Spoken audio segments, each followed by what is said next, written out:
the search engines need to be better. The people who put their data out need to do this and need to do that better so it's more findable or discoverable. Whatever. It's really, really difficult to find the data. And with our current technology, I will say it's pretty much impossible. Possible solutions, yeah, policies and standards at the organizational or institutional level. And save one, this data will go out onto an internet site, isu.edu, whatever. And two, it'll have some sort of documentation to make it discoverable. What sort of documentation? Well, ideally, something along the lines of XML. XML, geospatial metadata stored in XML format, so that the search engines can find it. And sometimes some very specific search engines like Ramona, which is a geospatial search engine. There's some search engines on inside Idaho, the State GIS Clearinghouse. There's some good search engines, crawlers, spiders, whatever you want to call them, out on the geospatial one-stop. But even those have their peculiarities to them. They read certain types of XML, and they cannot read other types of XML. XML has got different flavors to it. And it doesn't always work out. But it's better than nothing. Okay? It's moving in the right direction. Some sort of smart search capabilities are probably required. Google's made some serious advances in its searching capabilities, and maybe leveraging that sort of technology is where we need to go in the research world, in the GIS world. And maybe also a little bit better is data that's stored in the cloud, as it's called, at state, regional, or national or international levels. Servers that are on the internet, suites of servers participating in what they call cloud computing services. That may assist us in our data discovery efforts as well. This is also important. A true willingness to share. This is one of our t-shirts we used in GIS Day 2007. And a true willingness to share. Oh, we chuckle, we smile, right? But there is a lot of people who don't like to share. They just didn't get through that part of kindergarten very well, you know? And a lot of people don't like to do it. This is my data. This is my study. I'm not going to give it to you. What are you going to do? Right? Well, the federal government's getting a little bit more serious about that. And when you write a grant today, they typically want to see a data management section. How are you going to manage all this data, and how are you really going to make it accessible to people? Because the federal government's saying, no, it's not your data. We bought and paid for that gall darn stuff, and we want everyone to have it now. See, in many, many cases, of course, still excluding some proprietary licensing of specific satellite imagery maybe, or classified types of things. But 95% of the time, maybe more than that, what we're expecting to see is a good turnaround of truly making that stuff available and this true willingness to share it. Okay, not just, I put it out there, but no one will ever find it type of thing. So let's look at what we can find. Let's focus on the positive, I guess. Let's begin locally, and then we'll spiral outward. Let's start right here, in our own back door, our own backyard, the GIS Center Spatial Library. There is a tremendous amount of downloadable content. Right now, I just looked at the website yesterday. There's over 40,000 discrete data sets that a person can download, and the majority of those freely available. Some of them do have license exclusions on them, so there's passwords that get put onto the certain web pages and all that. But that is a tremendous amount of data, and for some folks, you don't have to go too much farther than the Spatial Library, accessible right from our giscenter.isu.edu website. There is also our spatial database engine, and a tremendous number of pretty specific research data layers, and some base or background data layers that are out there as well. In this week's exercise, you'll have an opportunity to look at and use both of those tools, I guess you might want to call it that. And then the third one there is web services. Web services in GIS, that's where things are going. Kind of the mover and shaker today. Years ago, when we were the data creators, everything was on our hard drive. And everyone would have their copy of, a roads layer and so on and so forth. But today, that entire concept is really falling by the wayside as we think much more and more and more about enterprise-enabled GIS, or GIS assisting in the enterprise, playing its part in the enterprise. We are seeing much more of that data move to servers, first of all, so everyone can get at it.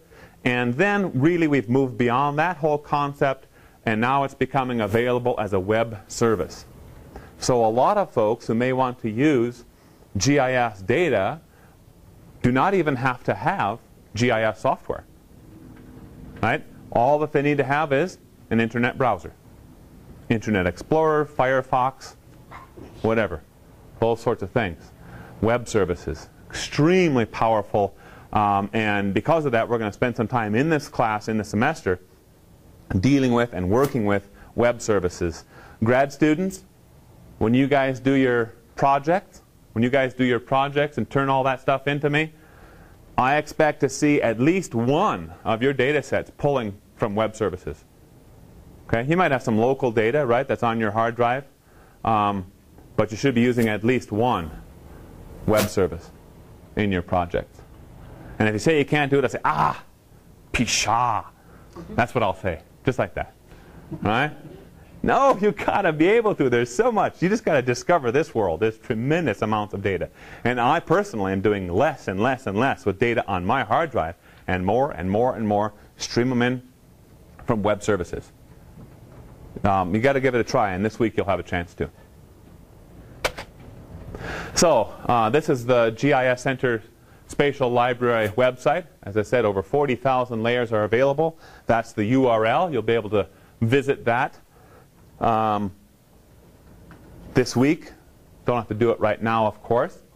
This is what it looks like when you first hit that page. And yeah, the majority of the data that's stored on that spatial library is stuff, geospatial data stuff, that exists for this kind of highlighted yellow area, which is what we call our AOC, area of concern.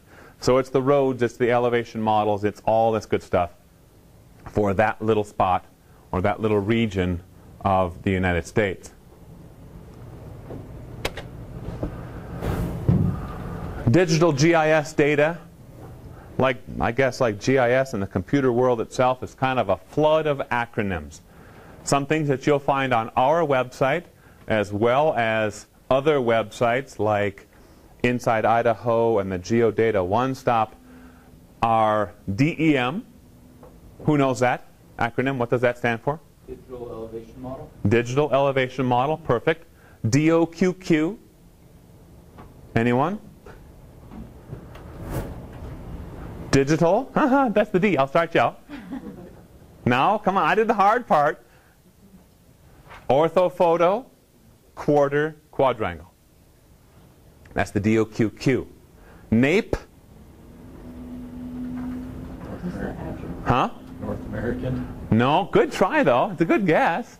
Can't fault. National Agricultural Imagery Program. Right, that's NAPE imagery. DRGs, digital raster graphics. Those tend to be the scanned in, just flat out scanned in topo maps, USGS 7.5 minute topo maps.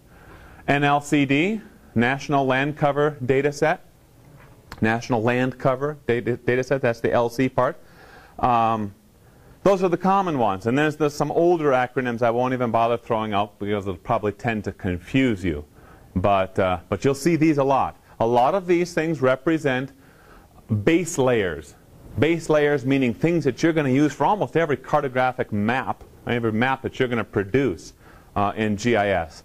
If you want to show someone where your study area is for your thesis or for a white paper or a report, you tend to use maps in our GIS world, and you want them to look good, so you need some sort of base layers, and these, a lot of these data represent base layers that we use fairly routinely. So the GIS Center Spatial Library, kind of going back to this thing, for the SDE data, Spatial Database Engine, okay, you will connect to and use that, some of that data as part of this week's exercise. You'll get a chance to be a user on the Spatial Database Engine, the SDE, ArcSDE. In ArcGIS, we make this connection through database connections, ArcCatalog. Okay, that's how you'll do it. And in the exercise, there's far more explicit instructions than just that. Web services, you connect to and use these services as part of the week, this week's exercise also. And in ArcGIS, you connect to web services through GIS servers. So the first was SDE was through database connections. Web services is through GIS servers. Another section of ArcCatalog. Let's spiral outward. At the state level, in Idaho, we have a designated GIS clearinghouse. It's called Inside Idaho. And there's the URL right there, www.insideidaho.org. And it has been functioning for quite a number of years as that repository of statewide geospatial data, or GIS data for any part of the state. It doesn't have to be all statewide data, of course. It's a very good resource. In fact, they've recently kind of remodeled their interface, and it works very nice. I had a chance to help beta test that, and it's a much improved website. Easier to find the data. It's good stuff, and you'll get some experience using Inside Idaho in this week's exercise. Framework data. Framework data is GIS data that serves ubiquitous purposes. It provides a core part of a state or an entity's spatial data infrastructure, SDI. In Idaho, our SDI is called the Idaho Map. And that's the logo for the Idaho Map. The short acronym there is TIM, the Idaho Map. Kind of cool.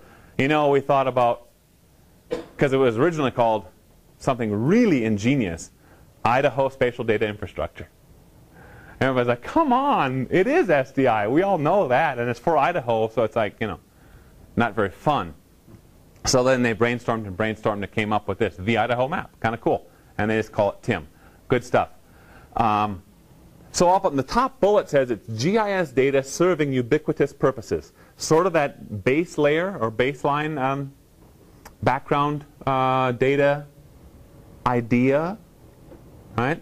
Base layers. What do you think what would you think, knowing what you know now about spatial data infrastructure and TIM, the Idaho Map, what kind of GIS data might be considered framework data? Just hazard a guess out there. What do you think? Rasters? Yeah, a little bit more specific than that. What kind of rasters? What about roads data? Yeah, roads. That sounds like a pretty good piece of framework data. No, go ahead. County. County, yeah, so the political jurisdictions, county lines, right? The county boundaries, excellent, very good.